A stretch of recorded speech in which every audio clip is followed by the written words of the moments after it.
What is the best template on Ultima Online Second Age? The answer is easy, and the answer, you know that, it is the Tank Mage.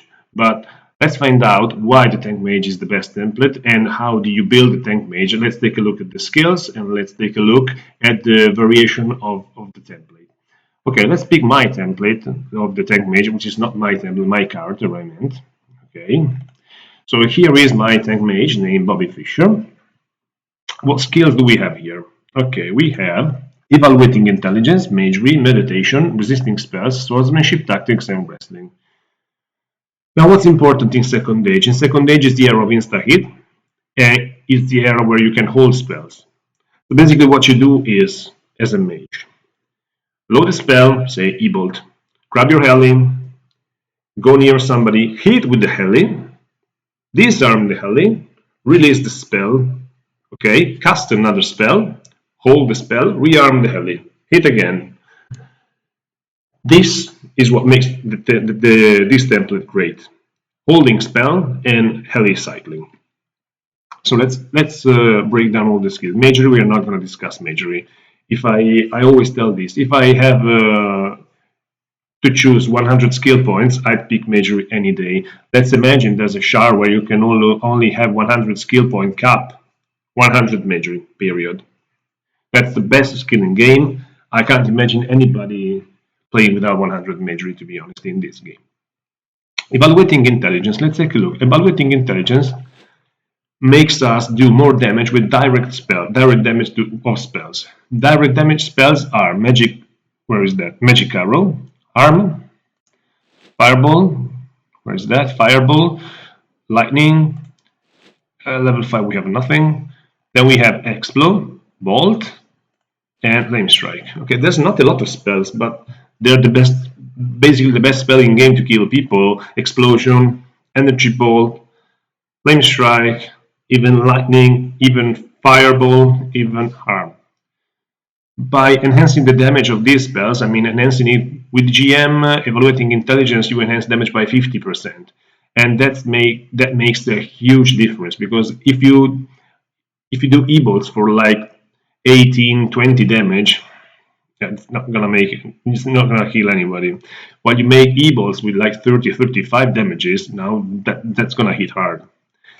Explode can do like 70 damage, and Explode heli hit can kill somebody. Explode without evaluating intelligence doing like 40 damage. Who are you gonna kill with that?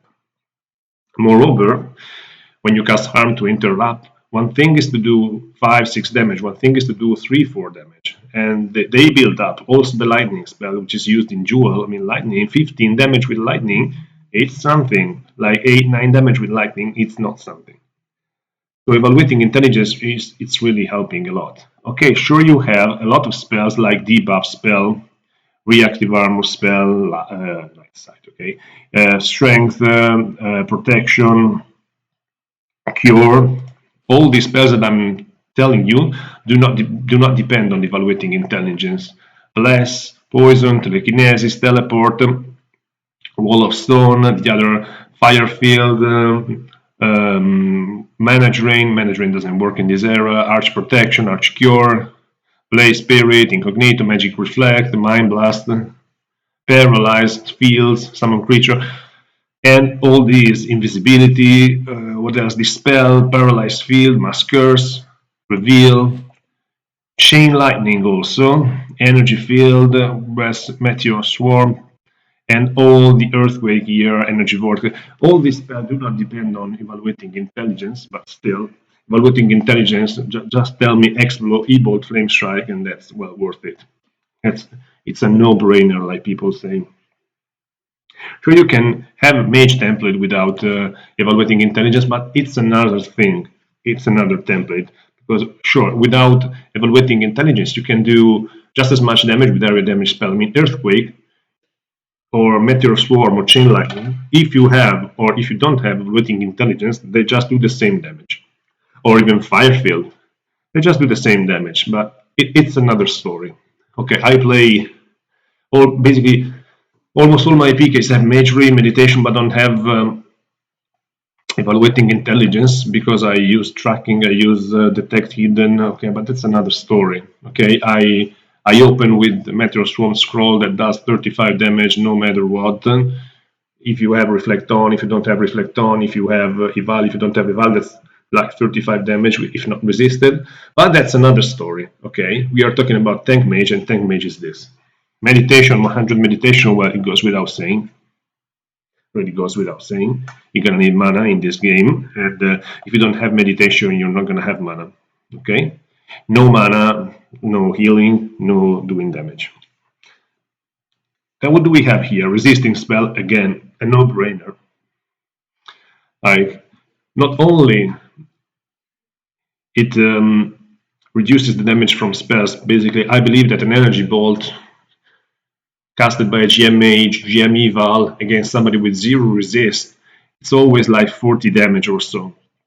If you have GM resist, it reduced to like 30 damage. But the point is, the higher you resist, the higher the chance of resisting spells. So if you resist a spell, you will have the damage of the spell. And that helps a lot. Really helps a lot. Makes a huge difference. Then we have swords. Swords and tactics. Okay, let's talk about swords.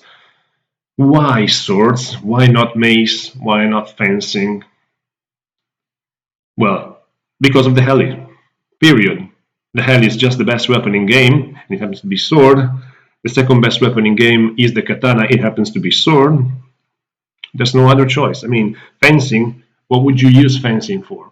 You would use fencing for a warfork, Chris maybe, or a spear, long spear, yeah, but you're going, there's not enough damage in those weapons, and they're simply not doing it. Or why you would maybe choose mace. You could choose mace to drain your stamina of your opponents, but again, you don't have very much heavy hitters. Sure, you have the two-handed hammer, but doesn't hit as much as a hally. Sure, you have the quarterstaff, which is very fast and hitting fast, but it's a two-handed weapon, so it's really not worth it. Just the way you can cycle in this game, when I meant before that you can use the wrestling cycle timer, like arming, hitting, disarming, waiting for the wrestling cycle timer. Once the wrestling cycle timer, which is very fast, loads, you can load your heli again and hit again. It's like basically cheating into making the heli a fast weapon. So you can cheat every weapon being as fast as wrestling. So you might as well pick the best weapon, which is the heli. That GM heli with this template can hit as much as 50 damage to 0 armor rating, and everybody is using 0 armor rating in this game for mana purposes. So swordsmanship goes without saying, it's the best skill. Tactics enhances the damage. If you don't do damage in this game, you're not gonna kill anybody. And the point is, since it's so easy to heal, the point is to concentrate the damage in the lowest amount of time possible. Like Explode, Bolt, Hally Hit works because you can do 100 damage in like a single second. Because if you do 30, then after 5 seconds another 30, after 5 seconds another 30, you're not going to kill nobody. You're going to need big hits and all concentrated. And tactics help this, because if you have GM tactics, you have 50% damage bonus. If you have 0 tactics, you have minus 50% damage bonus. So let's imagine that the heli hits for 50 damage. No, not 50, I wish. Let's say 30 average damage with GM tactics. If you don't have GM tactics, if you have 0 tactics, it may hit for like 15 damage. I mean, what? You're not gonna kill nobody. Even the big hit may be like 25 damage. You're not gonna kill nobody without tactics. Wrestling. Wrestling helps because when you are not armed, meaning when you're casting a spell, you're not armed, you don't have any weapon with you. Wrestling helps you evade other hits. GM against GM, you have 50% chance of hitting, 50% chance of evade a hit. So basically, somebody comes to you with a heli, and you're casting a spell. With GM wrestling, you have 50-50 chance of dodging the heli hit and thus casting the spell. If you have 0 wrestling and you're casting a spell, somebody comes at you hitting you, they hit you 100% of the time, so that's interrupting your spell. So this is the best choice of skill, and it is the standard Tank Mage. Now, the stats here. Okay, here I have 100 strength, no brainer. Normally you have, as a standard Tank Mage, 25 dex, 100 intelligence. Now let's talk about the variation of the stats. Normally, if you do field, you should just go for 100 intelligence and 25 dex. Because field is, you run a lot, and you really have no time in reloading your cycle, your heli cycle. Whereas if you do duels, and I do a little bit of dueling with this guy, makes sense to raise your dex to 35 and lower your intelligence to 90. Because in dueling, you will always use your mana. Your mana will never be full, so it won't make a difference to have 100 or 90 mana basically. Whereas a 35 dex helps you cycle the heli faster, like half a second faster in regards of 25 dex. And this makes a difference. I mean, cycling the heli every 3 seconds instead of every 3.5 seconds, that makes a difference. That can make you gain an advantage in a duel. Some people also go for 42 dex, I believe, to make the heli cycle 0.25 seconds faster, lowering intelligence to 80, 83. But that's a little bit extreme in my opinion. The goal here, as I've been told, is that you want to maximize your regeneration rate. And in order to have the maximum regeneration rate, you have to have 180 points between meditation and intelligence. So here, that's why you have 90 intelligence, because even if when they feeble mind you, you go to 80, so 100 plus 80, 180, and you have maximum regeneration rate. It is 1 mana per second passive. So if you lower your intelligence lower than 90, when they feeble mind you, you will start to lose regeneration rate. You will regenerate at 0.75 mana per second, and I advise against that, in my opinion. Unless you're really good at cycling, I mean, not wasting any 0.25 second, I mean, I advise against it. So you can choose between 100 and have 10 more mana, temporary 10 more mana, and 25 dex or swing fast. This is the best choice for dueling, while 125 dex, 125 dex is the best choice for field. What other skills can we mention here? Okay, let's take a look at other skills. Of course, none of these. Of course, none of these. Healing doesn't make any sense. Lumberjack, there is no bonus to axe weapons in this era, so Lumberjack is no use here. What else do we have here? I'm scrolling here. Okay, here archery doesn't make any sense in this era because actually you cannot abuse the wrestling timer with archery, and to archery you actually have to stand still, wait for the animation to fully wait for the full animation, wait for the arrow to be released, wait for the arrow to hit, and then you can move. Because if you release the arrow and you start moving, it will be automatic a miss. So it's no practical use for archery in this era. Pairing, no practical use. You're not going to use a shield in this era. Otherwise, you're not going to cast. So what else do we have here as alternative? This is an alternative skill I use on my PKs, and I use it. I drop wrestling to have tracking, and this is a good advice in my opinion if you want to have a Tank Mage PK, because tracking helps you find people. With tracking, you can scout them up in 5 minutes, tracking every single hotspot in T2A in second day shard.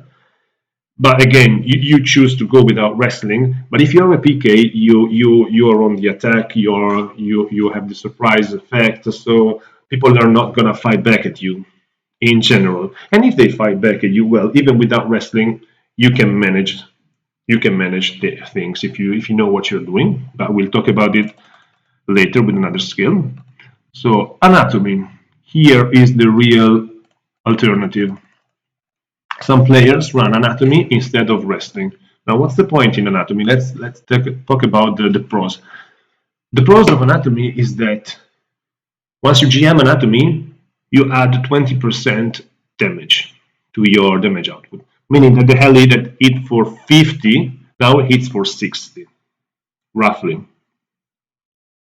20% over damage over time, they build up. They build up. You have 3 more damage in this hit, 5 more damage in that hit, 2 more damage in that hit, and they build up. Okay? But what's the matter without going without wrestling? Is that when you're casting, you're always being hit. So how do you prevent that? What you have to do is not like, let's say, let's cast a Invas Money. You have to stand still. You don't cast Invas Money, wait until you have the target on, and then cast Invas Money yourself. You cannot do it this way. You cast Invas Money. The very 10th of second you cast Invas Money, you have to arm your weapon before the target comes out. Okay, when the target comes out, disarm the weapon and cast the spell. You have to do this. To do this, you have to have a low ping, because if you have 50 ping, it's all right. If you have like 200 ping, those 200 milliseconds they build up. Okay, because you press the hotkey for the spell, arm the heli. Okay, 0.2 second delay. You have the cursor, you disarm the heli, another 0.2 second delay. So yeah, it starts to get really dodgy. It's doable. I think it's doable in field. One can actually have a tank mage without wrestling in field, in my opinion, and go for anatomy to go for real big hits. But in duel, I don't see it really practical unless you really know what you're doing. Because, okay, you have theoretical 20% more damage in spells, but you have to be able to land those hits.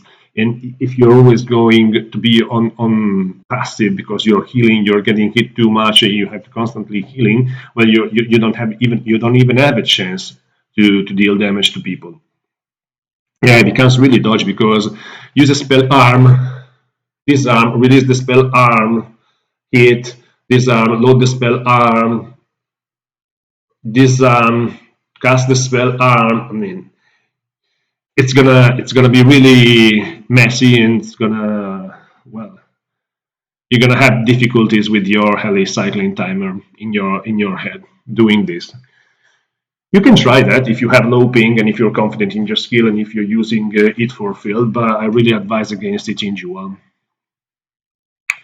The best weapons to use are the heli that we were discussing, and the katana. Now, the katana is a bit tricky because you end up telling that the katana has basically the same speed as the wrestling timer. So why would you just stay with the katana arm, ting, ting, ting, while you can just cycle your heli and do a lot more damage? So yeah, the katana, sometimes you can use the katana in duels, like to maybe pick up your mana, but I don't know, and do some like consistent harassing to your opponent. But again, why would you do that when you can just cycle your heli? So I believe that we discussed this template in detail. There are skills that are more difficult to raise. I mean, evaluating intelligence can be just raised passively. You just use it on an NPC or on another character, or I believe you can use it also on your horse. Absolute target your horse, remount your horse, and you can just AFK till GM. Meditation, you have to use the rune book method. I still haven't made a guide about meditation. I'm going to do that in the future. But meditation, basically, you have a rune book. You mark a rune to where a town crier is, so you're absolutely sure that the rune is blocked. So you keep recalling to that. You will consume your mana, but you will not consume regs. And basically, you adjust the mana level equal to 100 minus the meditation skill, because okay, if you have 20 meditation and 100 intelligence, you want to start meditate when you have 80 mana out of 100, 80% mana, let's say. When you arrive at 40 meditation, you adjust your mana level at 60%. When you near GM meditation, like you have 90 meditation, you adjust your mana pool to 10% before meditating. It's a real simple background.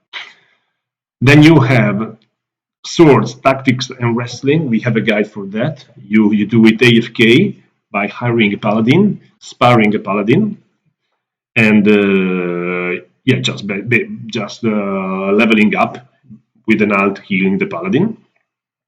Resisting spell is something tricky. You can train magery and resist spell together. You have to have an alt healing you. You're gonna have to do it outside guard zone, because inside guard zone you're not gonna gain in magery.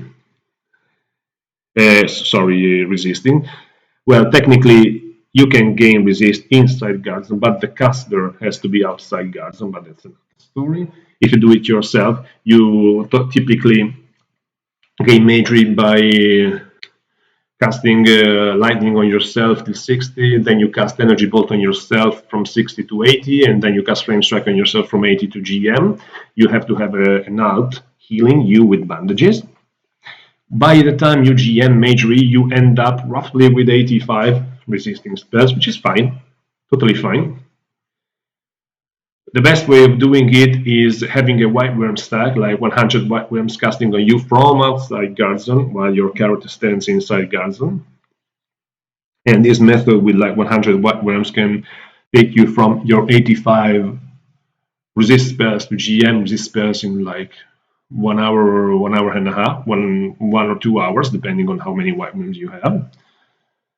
But you have to have healers, of course. Another method is that maybe you have another character you want to train magery on. Say you have your treasure hunter, I don't know, you have your crafter, or you have your bard, okay. You train magery on that guy, and you cast lightning, you cast energy bolt, you cast flame strike on the character you have to train magery on. And by doing this, you from 85 you end up to like 90 to 93 resisting spells. But the only way to do it to GM is like basically using the white worm stack, or having resist parties like where you have 5, 6 tank mages casting on you. But yeah, you have to find people doing it, because yeah, it's gonna cost Rex. The best method again is the white worms. Sadly, nobody runs white worms turrets now to gain resist anymore, because they're expensive to maintain, and with the stable the stable having to that needs to be refreshed every 7 days. It's really tricky. There's many white worms that have been lost during the years, including mine. Yes, go Blade. But again, it's something you can ask in Discord chat. We should make a video. We should make a video about that. Okay, we have discussed about the Tank Mage. I hope that you're going to use your Tank Mage in duels. We have the Duelist League going on. We have several duels that we have videos on this channel. So duel is the best form of art in second age. So I encourage you to practice it, because it really enhances your skills in game in every situation. So this is it for this video, and it's gonna be one of the first video of a long series of template reviews. I hope you enjoyed it. If you enjoyed it, I really encourage you to build a Tank Mage and use it and practice with it, because this is by the best, absolutely the best template in this game. Thanks for watching, guys, and I'll see you soon on Ultima Online Second Age. Like and subscribe, and stay safe, citizens of Britannia, and until next time. Bye.